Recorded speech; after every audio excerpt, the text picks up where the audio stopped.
Hi, everybody. Welcome to Paladin Talk number 4. And today we have Major Eboni Nash, one of the outstanding members of the Sacred Order of Paladins. If you don't know what the Sacred Order of Paladins is, it is an order within the Corellian tradition and is also a pan-pagan order out there to help all the seeds. So you don't have to be a Corellian to join. There are a lot of us out there. And Major Eboni Nash just happens to be a Corellian at the same time, but she is got a great story. And welcome, Ebony. Hello, great to be here. And one of the rising stars in our community. Today she stands as a major. She does a lot of work, and she also is the herald and paladin of our first elder, Alyssa Maxim Camp. And so that's one of her offices, and she's done a number of things. I don't get into what she's done, but Ebony, how did you get involved with this wonderful group of people? So in 2019, we had the global lustration in Danville. That was the last time, I believe it was all in person. And I finally got to meet a lot of people who I know now, including you as well, Sir Ed. And during that particular lustration, General Liz of the Paladins, as well as you, both gave speeches about the Order of Paladins.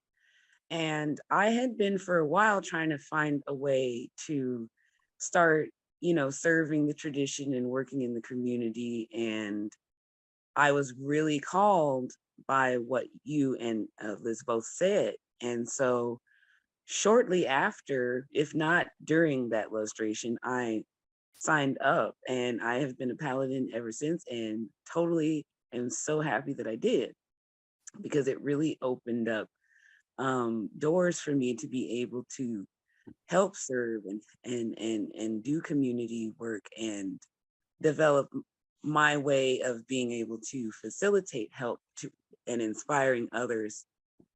Because it took one of the things about being a paladin is that they take the things that you are naturally good at that are very specific to you and encourage you and help you to expand upon that and grow and find ways of utilizing your best abilities to serve and be a part of the community and inspire others to do the same. So that's how I ended up a paladin. And we are really grateful that you did. I think that's a very important point. So for people who are becoming aware of it, the Order of Paladins is not about clergy status. We have a wonderful system, and we have a lot of clergies and tradition heads that are members of the Paladins, but it is about service to a larger community, the Vos, the idea of the deities themselves through various people. So it is, and we do want to find those other skills, because I think overly much sometimes people are always worried about being good clergy, being good priests. And you don't have to be a good priest or a good clergy to be a member of the Paladins. You happen to be a good musician, and you also had a secondary skill I thought was really important that people didn't realize, is that you're a great organizer. You're able to organize things. And I think that was a very important skill. I'm not quite sure. I wish you would translate into some of my things at my desk, because I'm not good at organizing my stuff, but I'm good at organizing other people's, I guess. So there's a truth to that. I often quote Alice. I'm very good at giving advice, and I so rarely follow it myself. Right. It's like people are like, you are so organized. And I'm like, I really wish I was in my own at my own house. But it is good to be able to to be able to put things together and to be able to kind of come up with ways that you can make things run more efficiently, because it's really helpful. And as quick as everything changes, especially how we serve, whether it's via technology that is ever changing all the time, or in very tangible ways in the community, doing community service type things, food drive, all that kind of stuff, you need to be super organized. So yeah, go ahead. And you do. And so one of the very first things that happened right after you became a paladin, COVID would hit, not too shortly thereafter. Yep. And I think it was almost this, let's see, I think it might have been a month or two after I got back, and then suddenly I was like, "Yep, COVID's over." Yeah, it was like suddenly we moved into it. And one of the things that Paladin said, and you were instrumental in this, is that we opened up CM Broadcast and we started helping the festivals like we were going to anyway. Yeah, But instead of us physically helping them, like we thought we were going to go and volunteer, we ended up being infrastructure. And you were an instrumental part of being part of infrastructure to making sure that they were able to broadcast online. Yeah. Can you talk a little bit about that? You learned a whole set of skill sets very, very quickly. I did. And I wouldn't have been able to learn anything that I did without the immense amount of IT people that are in the Paladins.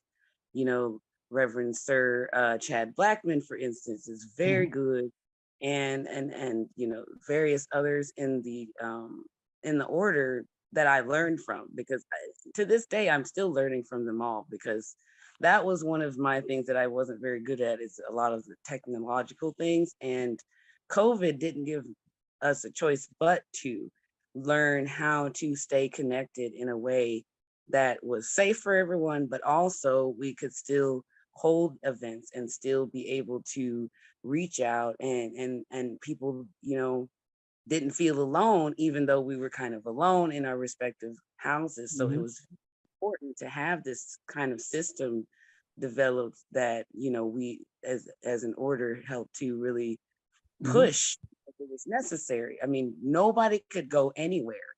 There was nowhere to go, there was nowhere to meet, and it was just not, you know, a way to do much of what we were used to doing in person. So to have that, so many people knowledgeable about tech and develop it really quickly, because as everything just shut down so fast, we had to be really on top of that right away, because things were coming up that were having to be canceled, because it's like, now we can't go anywhere. But now that we had a system of, getting on Zoom, or, the many different things we use now, Restream and all that stuff, it's made it so that no matter what, we can always be connected. We can always find a way to help. And we don't necessarily always have to try to figure out how to get somewhere to do it. Now we can do it from the comfort of our home. We can do it on the road. We can do it, anywhere. And it's just great to be able to learn all of that, those techniques, because they're very handy for everything that I do now. So I And you did appreciate. And you did something very over the last, if people don't know, the Paladins were essential infrastructure for more than a dozen festivals and events that people don't know. And a lot of times they didn't know we were there. We just kind of did it in the background because that's what we do.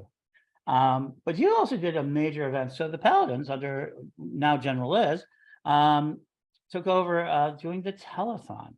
It was very unusual, very disruptive, and you were a central part of it, especially with having to handle the legalities and the sort of energy of musicians and getting this like wonderful concert put together, where you were a wonderful VJ along with Sir Cloud, Sir Rich, known as also as Cloud the Rapper, and many other things. So, can you talk about that experience? That was like a really hard experience. I know it was. It was pretty tough. That was the biggest thing I'd ever had to put together. I mean, my part for me was just, a very big task. And I appreciate that everyone was so confident, but at the beginning I was like, oh my God, how am I going to do this? Because as much as I do know a lot of people in the community, I didn't know a lot of the musicians well enough, or I didn't personally feel comfortable enough to be like, hey, you want to do this? Hey, you want to do that? So I thank Cloud for, being on my team, because he knew a lot of these people. I mean, now I've gotten to know more, obviously, through that whole process, but I was happy that he was able to contact some of these folks, because I was a little nervous. But and then of course the legalities of, having to do, forms and all that type of stuff, which is very important. Um, that's part of why one of my things when I do go back to school is minoring in music business, so that I have a little bit more knowledge in that aspect, because it's important as well, so that maybe there won't be so many issues with that next time. Because I certainly understand both sides of it, and it's difficult when you're organizing a a big event like a 6 hour musical event, for the An telethon. extravaganza of music. I mean, all kinds of good stuff. I mean, Mhm. wonderful music and spoken word, and just it was great. And just getting to, learn more about what everybody does, it's inspired me. I mean, that's part of why I do what I do, is the inspiration that I've received from seeing these people, doing their musical, magic, and wanting to, make my mark in my own way, and just be a part of that same community. So I was really pleased with how many people were willing to, help, and I'm very grateful to all of the musicians that participated, because it was really great. And I still hear about it to this day. People are just like, that concert, man. I'm like, oh wow, you're still talking about it. Oh, I think they're So gonna talk about it for a while, and because of some of the legalities, we haven't rebroadcast it, because it was kind of a unique event. And we kinda have it out yeah, there a little bit, but it's kind of a unique event. Um, so one of the things and lastly, it raised over $5,000, towards bringing the Paladins to the parliament, and, you're part of the delegation of Paladins that are going. indeed. And I would like to thank everyone who Mhm, did donate, and everyone that thought of to help me to be able to go, because this I've never been to Parliament before. I wanted to go when Toronto happened, but that just didn't pan out at that time. And then, of mhm, course, we've had the issues with, COVID and all of that mhm. wonderfulness. And so it, didn't happen in person for a little bit. So I'm very excited that I'm going to get to go. And I love Chicago. I've been to Chicago many a time. So it's nice to be able to Favorite go back. city. Yeah. It's my favorite city, it's my home city. It's, Um, oh, I was born and raised, I'm a Chicagoan through and through. I Um, know that's right. huh? Oh, yeah. It gives you when I travel, people who know accents always can pinpoint my accent like that fast. Hmm. Yeah. And and I so, get the same thing. They're like, "You're from the South, aren't you?" I'm like, "Maybe." maybe. Um, so so you're gonna go to the parliament, which is gonna be a contingency, and, as we know that we work with the parliament as much as we can. We're gonna have a lot of fun. We're also gonna be doing committed work. So let me Mhm. talk a little bit more about your journey. So from the sounds of it, and for people who want to know about the next illustration, this next illustration and the last illustration was a lot of fun because the Yeah. Paladins hosted it. Yes, it And was. we named every leadership of the council. We did this really formal piece. If you haven't seen it, you should go out and see it. It's on Facebook at Magic TV, where we named everybody. We gave everybody's Mhm. titles from the lowest title to the highest title of all of our clergy and members. And that was a mind blow. It took us over an hour. Yeah, it was a long Yeah. time. And so you were very involved with that. So you've been very involved. And one of the things I think that I want to talk about is your confidence. Has it helped you with your confidence? You talk about skill sets, and we love teaching people skills, but also your confidence has grown so much in yourself. I've seen it's been very transformational to see you grow from being somebody who is on the sidelines and really want to be involved to being a major leader. I mean, I feel like you're one of the emerging leaders that we have out in the community today. Oh, well, thank you. I really appreciate that. You are not the first person, right? Like, I swear in the past couple of weeks, I've heard this very statement about me and confidence. And I don't know. I guess that's what it is. But I feel more comfortable in my own skin for once. And as I'm learning more about myself and what I want to do and how I want to serve and what my, clergy path will look like, I find myself more comfortable in being able to say, this is what I want to do. This is how I want to do it.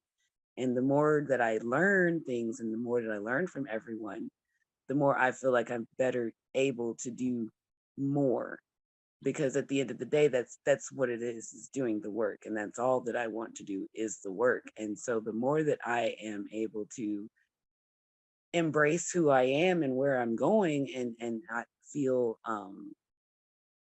ashamed of that, or because some people don't understand me, or some people don't get where I come from, or think, X, Y, and Z about me because of how I used to be, then, I just, as long as I'm continuing to do the work and continuing to always want to learn and grow and improve and evolve, then I feel that confidence, as people say, or which is me just feeling more comfortable. I feel that growing. So that's what I guess confidence is for me, is just feeling like I'm accepting myself, as opposed to looking for others to accept me. I accept myself, and other people can see that, I guess. And that's a hard thing to do. So you It did is. a major thing on June 21st. You brought out your first album. Can we I talk about did. that a little bit? Okay. So I that was also my 40th birthday. I came out with an album, my first, called The Inspiring Afterthought. And it was inspired by something that I kind of considered an afterthought, because it's like I put it on the back burner for a while and kind of forgot, just got Mhm. into doing a bunch of stuff, and I came back around to this particular song, which happens to be called The Inspiring Afterthought. And I was like, let me do something with this. And then, I started kind of putting a little, I was like, oh, I'll put a little, LP together, 4 songs. And then it turned into 11 eventually. And um, all from songs that I had started and kind of forgot about, and then came back to and finished, and then put them on this album. And so that was really tough, because I was like, I don't know what people are going to think, because this is, my first time kind of really diving into my creative path, and just like pouring out of myself whatever, I felt was to emerge to make this album, happen. And so I got a lot of good responses about it. It seemed to be something that everybody enjoys, and I hope they do. But it was a big shadow for me to actually achieve that. Just not even that people liked it, but achieving the actual act of doing it and following through. So I was very happy that that turned out so well. It did, and it turned out. I'm glad that you turned it out. And then I think one of the things people don't understand, that we're entering in a new world. As one of the things that as Paladins we started realizing that we are in a new world. We don't have to necessarily be all gatekeepers, but we do learn to be self-supportive. I think that's an important part for people who have joined the Paladins. I think they find a lot of support in it, and I think Mhm. that you did. I love the fact that you finally brought it out, because a lot of people think that, oh, music is for young people. You should bring it out young, and if you get to be a certain age, you shouldn't do that. But you didn't believe that. No, and I still don't believe that. As a matter of fact, in my class that I had taught music and magic, the divine melodic connection, I spoke about how music is for everybody. And it doesn't matter your age, doesn't matter Mhm, if you went to school for music, everybody should have it in their life in some way, shape, or form if they want. mhm. Um, Age really doesn't mean anything when it comes to music. True, genuine, authentic, moving music is timeless and it's ageless. So, therefore, the passion for such should also be timeless and ageless. I think that's So, an absolute all truth. means, by all means, if you're 75 and you're like, I want to pick up an instrument right now, go right ahead, do it. Why not? And it's tough. I'm finally. It is tough. It's tough, but hey, never say that. I mean, there's people at that age group going to college and getting degrees and getting master's degrees. Why not pick an instrument up? I'm trying to work on a song right now that I've had in my head for years, and it's hard to get it on paper and get it just right. It is. And that's, I struggle with that. I'm just like, I have to learn when Mhm. I get to a certain point of frustration to just put it down, because I'm like, it's not going to be perfect. I mean, it's not going to be perfect. Just put it down. You come back later. It's going to be okay. And now But you're going to go back to school. yes, I am putting Mhm. in the universe that I am going to navigate this one particular last problem so that I can get my transcript. But I've already been accepted to a school, University of Maine, Augusta. My major will be Bachelor in Music for Contemporary and Popular Music, emphasis in sonic arts with a minor in music business. Terrific. And anyone can help.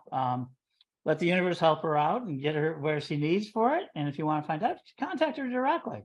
So one last thought. One last thought of this. So where do you think you're going? What would you like to go next? I mean, other than you're going in for music and you're working your way through third degree, I expect in a couple of months, you'll have completed that task. Won't be too long now. I just turned in lesson 9, so I won't be long now. Where do I want to go? We know more music. Oh yeah, there's plenty of music already in the works. There's lots of things that I'm working on. There will be a second album. I don't know exactly when, but it'll happen if not next year, the following, because I am also getting married next year. So with that in Parliament, there's a lot going on already. So I'm not putting pressure on myself with music at the moment because there's a lot. But as far as what I want to do, you know, from a clergy standpoint, whatever way I can continue to utilize music to help inspire others to find their best versions of themselves, that's what I want to do. That's all I ever want to do, is just do the best that I can to find ways to help those that helped me. I want to give what I didn't have going through my path at first. I mean, I certainly have it now. Don't you let me, confuse anyone. I'm certainly in a spiritual place that I have a lot of wonderful human beings on my side, but it took a long time to get there. So my focus in my path is making sure that the things that I didn't have that I needed when I was getting to this place, that others coming up behind me get those things so they can get to where they want to go. And so that'll include doing music projects, that'll include teaching more music magic things. I'd like to do more community service things now that there's more in-person type stuff going on, because COVID's still around, but it's not to the point where everything's shut down anymore. So and that's an interesting thing. That's an interesting thing because the last in-person illustration was in Danville, and the next one will be in Danville again. I know. It shows you that's a 5-year cycle that we have done this sort of thing. So the Paladins will be once again called to service for the next illustration. I think it's April 23rd, and we'll be discussing religious freedom, religious and defending humanity. Next year's theme is defending humanity, and the Paladins, I think, are very deeply involved with helping form the conversation, and I think you're going to be a great part of that conversation. So, do you have any last thoughts you want to share with people? Just keep looking out for me. If there's anything anybody ever needs help with, just hit me up. I am very honored to be in the place that I am and happy to continue to serve. Look forward to seeing what everybody's up to. Look for me on Facebook. You can find me on Facebook, Bandcamp, SoundCloud, BandLab, just about anywhere. And where do they find you under that? What's your moniker, your label? Oh, I'm sorry. Yeah, you would need to know that. So it's Sir ELN, all one word, SER ELNVLN. So to explain that, because I've had a few people be like, now where in the world did you get that from? So ELNVLN. ELN are my initials. VLN is the abbreviation for violin, which is what my first instrument that I ever played. So I put the two together, and then Sir, and that's where you get the whole little thing to find me. So Sir ELNVLN is how you find me on any one of those sites. And we're going to play a piece of hers right after. As we close, we're going to add a piece of hers. Yes, absolutely. Because you can find some of her music on Pagan World TV and a number of other places out there. Bandcamp, as she said, and outside places. So You're continuing to make beautiful noise into the world, and I hope that you will continue to do so. Well, So thank you. I certainly will. thank you for being here, and blessings. My pleasure. Blessings to you.